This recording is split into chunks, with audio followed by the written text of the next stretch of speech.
जब बच्चे अपने माता पिता पर बोझ नहीं होते तो फिर बुढ़ापे में माता पिता क्यों औलाद पर बोझ बन जाते हैं। एक बार एक बेटा अपने बूढ़े और कमजोर पिता को कंधे पर बिठाकर नदी की ओर जा रहा था। पिता को सैर कराने के लिए नहीं, बल्कि पिता के बुढ़ापे और पत्नी के तानों से परेशान होकर वह अपने पिता को नदी में फेंकने के लिए जा रहा था। पिता भी इस बात से परिचित थे कि बेटा क्या करने वाला है।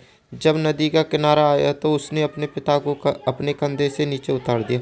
पिता ने अपने बेटे से कहा, बेटा मुझे नदी में बीचों बीच फेंकना, किनारे पर मत फेंकना। बेटा आश्चर्यचकित होकर पिता को देखने लगा और पिता से पूछने लगा, क्यों बीचों बीच, क्यों किनारे पर, क्यों नहीं।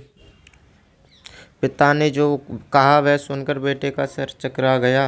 पिता ने कहा कि मैंने भी अपने माता पिता को नदी के बीचों बीच ही फेंका था। इतने सुनते ही बेटा रो पड़ा और अपने पिता को फिर से कंधे पर बिठाकर अपने घर की ओर चल पड़ा कि मेरे पिता ने अपने पिता को नदी में फेंका था, इसलिए मैं भी उनको नदी में फेंकने के लिए आ गया। और आज अगर आज मैं अपने माता पिता को नदी में फेंक दूंगा तो कल मेरा बेटा भी मुझे नदी में फेंक देगा।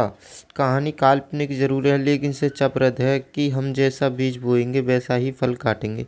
जैसी करनी वैसी भरनी। माता पिता बोझ नहीं होते, बल्कि बच्चे उन्हें बोझ समझते हैं। माता पिता की आज्ञा का पालन करें और उनकी खूब सेवा करें। माता पिता का मूल्य हमें तब पता चलता है जब वह इस दुनिया से चले जाते हैं। याद रखना, माता पिता के चरणों में स्वर्ग है। माता पिता के लिए एक लाइक तो बनता है।